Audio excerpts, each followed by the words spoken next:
What if the very things we believe make us unique are nothing more than echoes of the crowd? We post, we share, we express ourselves, certain that the voice is ours. Yet the tone, the rhythm, even the vocabulary are borrowed. The irony is almost cruel. The more we try to stand out, the more predictable we become. Nietzsche saw this long before hashtags and trending pages. He called it the herd, the mass of individuals whose thoughts, desires, and moral instincts are not their own, but shaped by the collective will. So, before we pull back the curtain, take a moment to support our work with a like and subscribe, but only if you are ready to explore the truths hidden in plain sight. Invite your reflections in the comments. Now, let's begin our descent into the core of the issue. Nietzsche's herd is not just a social group, it is a psychological condition. In his late 19th century world, this meant the comfort of shared morality, the instinct to follow tradition, the safety of not questioning too much. But in our world, it has found a digital exoskeleton: social media. What was once a physical crowd in a marketplace has become a formless, ever-present swarm in your pocket, whispering judgments in the form of likes, shares, and comments. The illusion of individuality thrives here. Every profile feels personal, every feed curated, yet the architecture is the same. TikTok dances replicated millions of times. Instagram aesthetics recycled until they lose all texture. Twitter, or X, threads built from the same cadences, the same moral outrage, the same recycled memes. This isn't creativity, it's mimicry dressed in self-expression's clothing. Nietzsche warned that the herd doesn't care about truth, it cares about belonging. And in a world where belonging is measured in notifications, the gravitational pull of the herd has never been stronger. Visually, this is represented by a lone figure standing on a cliff, shouting into a vast canyon, only to hear their own voice return, multiplied into a deafening chorus of identical cries.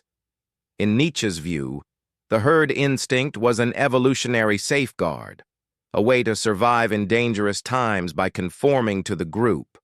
But when survival is no longer the primary challenge, the instinct becomes parasitic.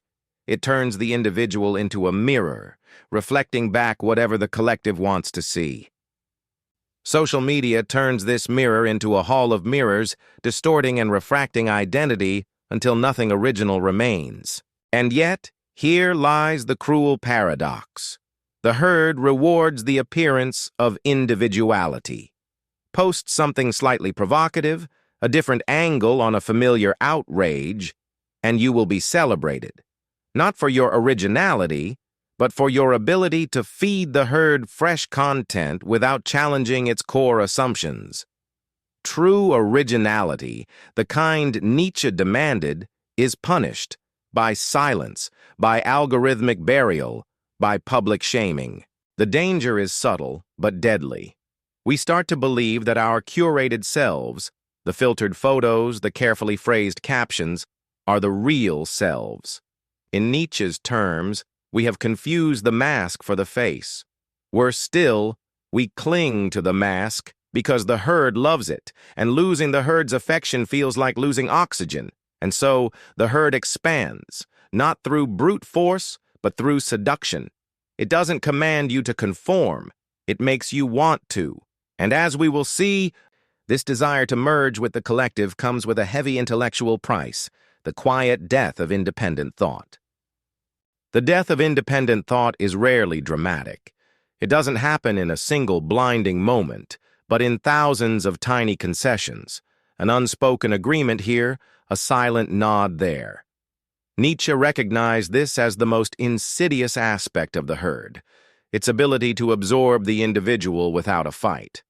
The mechanism is not tyranny in the classical sense, it is consensus.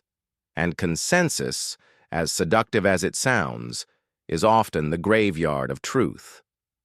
In Nietzsche's 19th century Europe, consensus came from the moral codes of church and tradition, binding society together but suffocating dissent. The herd protected itself from the discomfort of questioning by sanctifying the familiar. In our time, that function has been outsourced to algorithms. What priests once did for the soul, platforms now do for the mind. Decide what you will see, hear, and, eventually, think. When you open your feed, you are entering a meticulously engineered echo chamber. Content is ranked not by its capacity to enlighten, but by its capacity to engage. Engagement is not a measure of truth. It is a measure of how well something aligns with the herd's emotional triggers. The result: a cycle of reinforcement where popular opinions grow stronger simply because they are popular, and unpopular truths disappear because they cannot compete in the attention economy. Visually, imagine a vast arena lit by a single spotlight. In the center, a speaker says exactly what the crowd wants to hear. Outside the light, countless figures stand in darkness, their voices swallowed before they reach the air. Nietzsche warned that the herd instinct thrives on safety, and intellectual safety is bought at the price of curiosity. When an idea threatens the comfort of consensus, it is either ignored or attacked. On social media, this attack is instantaneous and merciless. Public shaming, dogpiling, deplatforming. It is not enough to disagree. One must destroy the dissenter to restore the equilibrium. The psychological effect is predictable. People begin to self-censor, not just in public, but in private thought. Why entertain an idea you cannot share without consequence? This is the slow, silent asphyxiation of the mind. Nietzsche called for self-overcoming, the deliberate act of challenging one's own beliefs to reach a higher state of being. Consensus makes self-overcoming nearly impossible because it punishes deviation before it can mature into insight. The algorithms play the role of enforcer without ever declaring themselves as such. They do not say, "You cannot think this." They simply ensure you never see anything that might make you think it. Your intellectual diet becomes a mirror of the herd's appetites. Outrage on Monday, sentimentality on Tuesday, distraction on Wednesday. The rhythm is addictive, and like all addictions, it erodes your capacity for resistance. Nietzsche would see this as a profound danger to the very project of humanity. Without individuals willing to bear the discomfort of independent thought, the herd becomes stagnant. It feeds on itself, mistaking repetition for truth. And in the digital age, this stagnation is masked by the speed of information. The river looks swift, but it flows in a perfect circle. If the first step in the herd's power is convincing you that you are unique while making you identical, the second step is ensuring you never question the consensus that keeps you there. This is why the next stage in our descent must confront the most tempting and treacherous bargain the herd offers: the comfort of safety in exchange for the death of self-overcoming. Safety feels good. Safety feels right. But Nietzsche warned that safety, when elevated to the highest value, is a velvet coffin. This is the heart of the comfort trap. The willingness to trade the struggle of self-overcoming for the warm embrace of belonging. In his writings, Nietzsche did not romanticize danger for its own sake. He understood that the human spirit grows only under the weight of resistance. Remove that weight, and the muscles of the soul atrophy. In 19th century Europe, the herd found safety in shared morality, in rules that minimized conflict and preserved the social order. The price was individuality. The gain was stability. Today, the digital herd offers a similar bargain, but with an upgrade. It can simulate growth without requiring any real risk. Follow the right accounts, like the right causes, share the right slogans, and you can feel like you are evolving without having to endure the discomfort of confronting your own contradictions. On social media, safety is not just the absence of danger, it is the presence of validation. Every like, every heart, every comment saying, "You're so right," is a tiny hit of reassurance that you belong. Nietzsche would call this the morality of the herd in its most potent form, not a moral code grounded in truth, but one grounded in keeping the peace within the group. You are rewarded not for being right, but for being agreeable to the collective mood. Visually, imagine a firelit cave where the tribe sits in a circle, backs to the cold darkness. One figure looks toward the cave mouth, sensing a vast unknown, but each time they shift toward the light, hands pull them gently back into the warm, familiar glow. Self-overcoming, the act of surpassing your current self, requires risk. It demands exposure to ideas that may unsettle you, experiences that may humble you, and challenges that may strip away cherished illusions. The herd instinct avoids this at all costs. It tells you that growth is possible without leaving the comfort zone, that you can be your best self while remaining fundamentally unchanged. This is the comfort trap's genius. It rebrands stagnation as fulfillment. The digital world amplifies this by feeding you curated stories of transformations that are safe, sanitized, and entirely in line with prevailing norms. A radical thinker who gains popularity online often becomes less radical over time, not because their ideas evolve, but because the herd's applause becomes too addictive to risk losing. Nietzsche's critique cuts deep here. He argued that genuine greatness emerges only from those willing to stand apart, to endure isolation, and to risk misunderstanding. In the comfort trap, isolation is the ultimate fear, and misunderstanding is treated as an injury rather than an opportunity. The result is a culture of consensus where dissent is seen not as a vital force, but as a personal attack. This is why the comfort trap is so dangerous. It does not simply hold you in place. It convinces you that you are moving forward. And as we will see in the next turn of our descent, this illusion is not maintained by accident. It is actively enforced by a new kind of authority, one Nietzsche would have recognized in an instant: the digital priesthood. Nietzsche often spoke of the priests of morality, those who, under the banner of virtue, shaped the herd's instincts to serve their own ends. These priests did not lead with brute force. They led by controlling the moral narrative, deciding what counted as good, evil, noble, or shameful. In the digital age, their robes are not black and their pulpits are not in cathedrals. Instead, they wear the casual authenticity of influencers, the sleek polish of thought leaders, and they preach through posts, videos, and live streams. The digital priesthood does not demand faith in God. It demands faith in their brand. Their power lies in their ability to embody the herd's values so completely that following them feels like following yourself. Nietzsche would see this as the ultimate refinement of herd morality, the illusion of self-guided action that is, in truth, guided by the moralizers of the moment. In his time, the moralizers often operated within religion, using divine authority to reinforce conformity. Now, they operate through metrics, followers, engagement rates, sponsorship deals. Their sermons are algorithms' greatest hits: accessible outrage, palatable wisdom, safe dissent. They are not chosen by the people for their wisdom. They are chosen by the platforms for their compatibility with the herd's appetite. Visually, imagine a massive digital screen in a dark square, projecting the smiling face of an influencer. The crowd gazes upward, faces lit by the glow, murmuring in unison as the figure gestures and speaks in perfect alignment with their desires. What makes this new priesthood so effective is its fluidity. It can shift moral positions overnight if the herd's mood changes. Yesterday's authentic truth can be deleted without consequence if it risks alienating followers.